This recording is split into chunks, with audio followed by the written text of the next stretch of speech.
কৃষ্ণগুৰু বন্ধুসকল সৰ্বপ্ৰথমে মোৰ নমস্কাৰ গ্ৰহণ কৰি ল'ব। বন্ধুসকল আজি মই লৈ আহিছোঁ অসমীয়া টপ 15 জেনেৰেল নলেজৰ কিছুমান প্ৰশ্ন উত্তৰ। বলক বন্ধুসকল ভিডিঅ'টি আৰম্ভ কৰোঁ। আজিৰ প্ৰশ্ন নং 1 হৈছে অসমীয়া সাহিত্য চৰা কিমান চনত প্ৰতিষ্ঠা কৰা হৈছিল? ইয়াৰ শুদ্ধ উত্তৰ হৈছে 1875 চনত। আজিৰ প্ৰশ্ন নং 2 হৈছে GST কেই প্ৰকাৰৰ হয়? ইয়াৰ শুদ্ধ উত্তৰ হৈছে GST মুঠ 4 প্ৰকাৰৰ হয়। আজিৰ প্ৰশ্ন নং 3 হৈছে কটন কলেজৰ প্ৰতিষ্ঠাপক কোন আছিল? ইয়াৰ শুদ্ধ উত্তৰ হৈছে হেনৰি কটন আছিল। আজিৰ প্ৰশ্ন নং 4 হৈছে অসমীয়া ভাষাত বুৰঞ্জী লিখোঁতা প্ৰথম আহোম স্বৰ্গদেউ কোন আছিল? ইয়াৰ শুদ্ধ উত্তৰ হৈছে বন্ধুসকল স্বৰ্গনাৰায়ণ।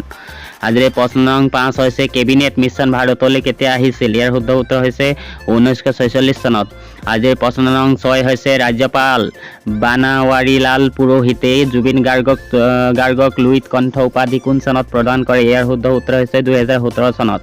আজিৰ প্ৰশ্ন নং 7 হৈছে দেওলাংখুইৰ ৰচক কোন? ইয়াৰ শুদ্ধ উত্তৰ হৈছে ৰীতা চৌধুৰী। আজিৰ প্ৰশ্ন নং 8 হৈছে কোনজন আহোম ৰজাৰ দিনত ইটাখুলি ৰণ সংগঠিত হৈছিল? ইয়াৰ শুদ্ধ উত্তৰ হৈছে গদাধৰ সিংহৰ দিনত। আজিৰ প্ৰশ্ন নং 9 হৈছে চুকাফাই ক'ৰ পৰা আহিছিল? ইয়াৰ শুদ্ধ উত্তৰ হৈছে চীন দেশৰ পৰা। আজিৰ প্ৰশ্ন নং 10 হৈছে সতী জয়মতী দিৱস কেতিয়া পালন কৰা হয়? ইয়াৰ শুদ্ধ উত্তৰ হৈছে 27 মাৰ্চ তাৰিখে। আজিৰ প্ৰশ্ন নং 11 হৈছে অসমীয়া সংস্কৃতিৰ মূল ভেটি কি? ইয়াৰ শুদ্ধ উত্তৰ হৈছে বন্ধুসকল সমন্বয়।